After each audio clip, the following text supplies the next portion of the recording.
અમે કીર્તિદાનભાઈ લંડન ગયા, એને 7 વર્ષ થયા. 7 વર્ષ પહેલાં જાય છે દર વર્ષે, પણ અમે લંડન ગયા.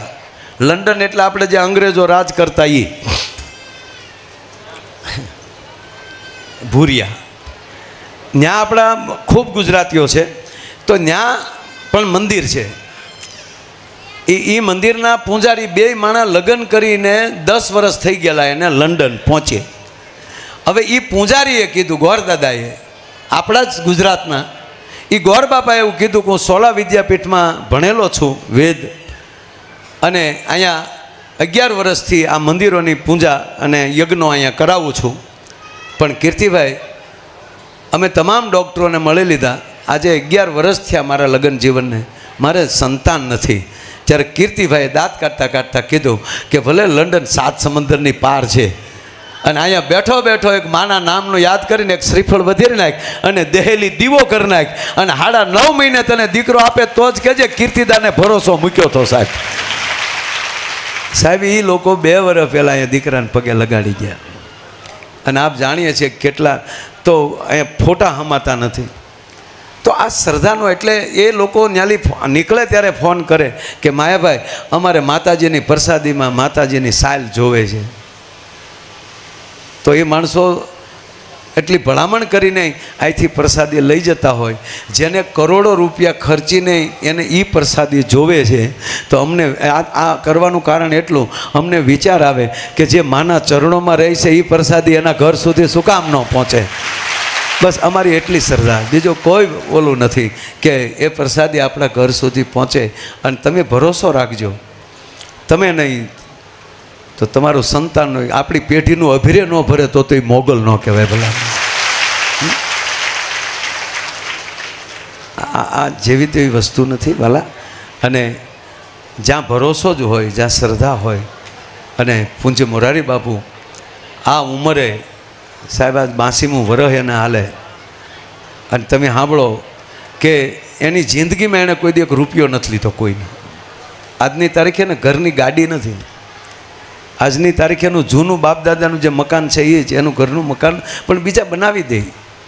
તો આજે એની પાછળ કેવા માણસો હોય કે આ હેલિકોપ્ટર એના, મકાનો એના, 10 ગાડીઓ એ મદનલાલની, અને એક એને કેવી શ્રદ્ધા હશે કે બાપુને હેઠો પગ ન મૂકવા દે. એમ સાંભળી લો કે જ્યાં કંઈક થાય ને ત્યારે એ માણસની પડાપડી થતી હોય છે. એક છેલ્લી વાત કહીને, શ્રદ્ધા કેવી હોય, આમાં જ્ઞાતિ જાતિ આવતી જ નથી. આજે મારી સ્કૂલમાં 950 બાળકો ભણે છે, આવતા વર્ષે 1250 થશે, નિઃશુલ્ક છે, અને 18 વર્ણના છે. અને હું આમાં જેના કોઈના દીકરી દીકરા હોય મને ખબર નથી, કોઈના હશે છે કોઈનું બાળક મારી સ્કૂલમાં એવું કોઈ છે? એમાં હું પરીક્ષા ભરવાની હોય એની, હા પરીક્ષા એને પાસ થતા હોય. હે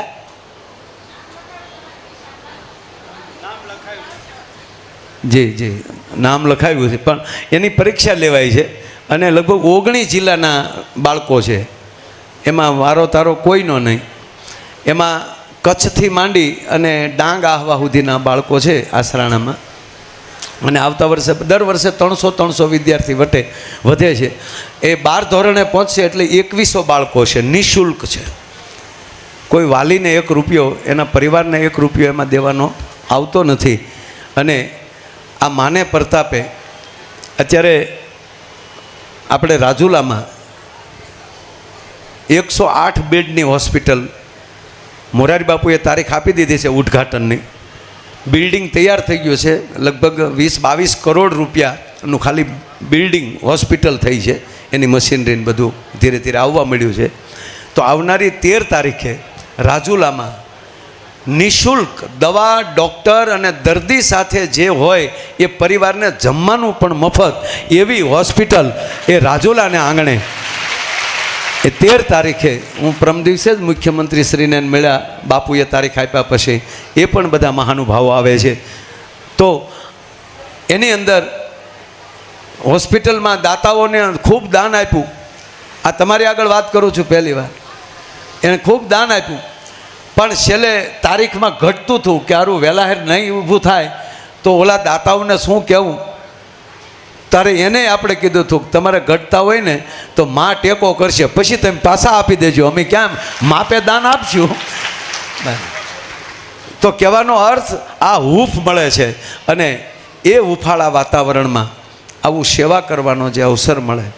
અમે અહીં બગડાણામાં બાપા કીટલીઓ લીધી છે જે તે સમય, હજી સેવા કરી જ છે. બગડાણાના કોઈ ઉત્સવ બાકી ન હોય કે એની અંદર તનમન ધનથી સેવા કરીએ છીએ ત્યારે મેવા મળે છે, એ વાત નક્કી છે. પણ સુખી બહુ થાય, વાત એટલી છે. સંપત્તિ કેટલી આવે એ નક્કી નહીં, તમને ચિંતા ન રહે. આપણને બીજાને કરોડપતિ સમજતા હોય તો આપણે એમ થાય ફલાણા બહુ મોટા માણસો, પણ તમે ઘેરે જાઓ ને તો ઉતાહણી જ હોય. હા, બહારથી દેખાય ઉજળા, પણ જ્યાં માનું ભજન ભલે મને બીજી કાંઈ ખબર નથી પડતી. આપણે રોટલો ખાતા ભેગા હુઈ તો જઈએ છીએ ને સાહેબ, આનાથી બીજું સુખ ન હોય. ઓલા 3 ટીકડીઓ લે હજી ઊંઘ નથી આવતી. હું કામ કારોબાર એટલો થઈ ગયો હોય, મુંબઈમાં એટલા કારખાના હાલે છે ને આમ એટલા કારખાના હાલે છે ને, હા ત્યાં બીજો બૂસ મારી ગયો હોય, બધું ભેગું કરી લે ત્યાં કોઈક બૂસ મારી જાય. એટલે સુખી કોને કહેવા કે બસ આપણને ઓડકાર આવે એ આપણું સુખ. આપણને ઘસરકા ન આવે. જો કોકની ઘરે ખાઈને, અમારે તો રોજ બહાર ખાવાનું, એનો રોટલો ખાઈને તો એની ક્વોલિટીની અમને ખબર પડી જાય. ખરેખર એના ઘરનો રોટલો ખાઈને બાપુ ઊંઘ મળે આવવા, હા ઓડકાર આવે. ઓહ, અને અમુકની ઘરે ખાઈને તો ઘસરકા આવે, ખાટા બડા ઓડકાર એમના. આડાય ન હોઈએ કીને, ઊભાય ન હોઈએ કીને. આપણે એમ થાય અરે આ કઈ ક્વોલિટીનો માણસ હશે, હોય અબજોપતિનો પેટનો હો, પણ એનું અન્ન ખાતે આનંદ ન હોય. એટલે બાપુ હંમેશા આપણા કોઈપણના ઝૂંપડે આવીને આપણા ઘરે આવીને ખાય છે કે હાલો કોકના ઘરે જાય. અને હકીકત અત્યાર સુધીનો મને વર્ષોનો બાપુનો અનુભવ કે જ્યારે ક્યારેક હારે રહેવાનો મને અવસર મળે તો અમે ગાડી લઈને જતા હોઈએ રસ્તે, તો બપોર થયું હોય કે સાંજ પડી હોય, જે ટાણું આવીને ઊભું રહે ટક, એટલે બે કોઈ બાપુ આમ જોયા કરે કે ભાઈ કોકની વાડી કે કોકનું મકાન ગોત ને. અને હકીકત બાપુ એવું જ માતાઓ બને કે સબરી જેવી જ કોક બેઠી હોય. આ હકીકત કહું, મેં જોયું છે, અમે રોયા છે જોઈને. અરે રે બાપુ, અમે આઘા બેઠા બેઠા કથા સાંભળતા હોય અને અંદર એવું થાય આ આપણી ઘરે હેના આવે, આ આપણી ઘરે હેના આવે. સાહેબ આ હેના આવે ને ક્યારે મોકલી દે એ નક્કી નથી રહેતું. મારો બાપ જે ભરોસો જે છે એ સારું. મારી માં બનાવી રોટલો, એટલે રોટલા ન બનાવો, હાથ ધ્રુજતા હોય. હા, તાવડીમાં નાખવા દે તો હેઠો વયો જાય. ચાને આમ ગાળતા હોય ને કેમ એ ગળણીમાં ચા જાય જ નહીં. આવા હાથ મેં જોયા છે, આમ ધ્રુજે હાથ. પછી બાપુ એમ કે મારે ભજન તું ચા બનાવીને એનાથી નહીં બને. સાહેબ આ ભરોસાની વાતું છે. અને એને રોહડે બેઠો બેઠો ઘડીક હું એનો રસોઈયો થઈ જાઉં સાહેબ, હું ચા બનાવી નાખું. એટલે કહેવાનો અર્થ આ શ્રદ્ધાના અને આ ભરોસાના બંધારણ છે મારા બાપ. અને આ પરમ ઉત્સવ માની દયાથી બસ માને એટલું પ્રાર્થના કરીએ કે માં તું અમને ગમે ત્યાં નાખજે, પણ એવું ન કરતી કે તારું ભજન અમારથી છૂટી જાય. તું અમને અહીંયા રહેજે, આપણે અહીંયા એટલે યાદ રહેજે, એમે ત્યાં થાય, અને અમારા અહીંયામાં રહેજે. અમે કોઈ દી તને ફરિયાદ નહીં કરીએ કે અમે આવા છીએ તો અમને આવું કેમ. ના માં, અમે જેથી હારા લાગીએ તને, તારે જે કરવું હોય, અમે કોઈ દી તને ફરિયાદ નહીં કરીએ. જેવા છે એવા તારા છે. બસ આ પ્રાર્થના કરજો બાપા. અમે એ જ પ્રાર્થના કરીએ કે અમે બીજું કાંઈ નહીં, પ્રોગ્રામ એટલા કરીએ, દેશ પરદેશમાં ફરતા હોઈએ, પણ માં માળા હાથમાં લઈ તો તું પહેલી યાદ આવવી જોવે, બીજું કોઈ અમારે વસ્તુ જોતી નથી. એવા માની પરમ ચેતના આપણા બધાયના હૃદયમાં રમી રહી છે. મહેશદાનભાઈ આપણને એનો જેટલો આભાર માનીએ એટલો ઓછો છે. વર્ષોથી સાહેબ આપણી સાથે અહીંયા, એટલે અમારા વડીલ તરીકે આમ તો પછી એને જ અમે પૂછીએ, બીજા કોને પૂછીએ. હવે એ અમારે મોગલમાંનું પાત્રજી બની ગયા છે એમ કહું તો હાલે સાહેબ. એને એ જે કહે કામ કરવાનું, એટલે બધું ખૂબ ઓલું કરતા હોય.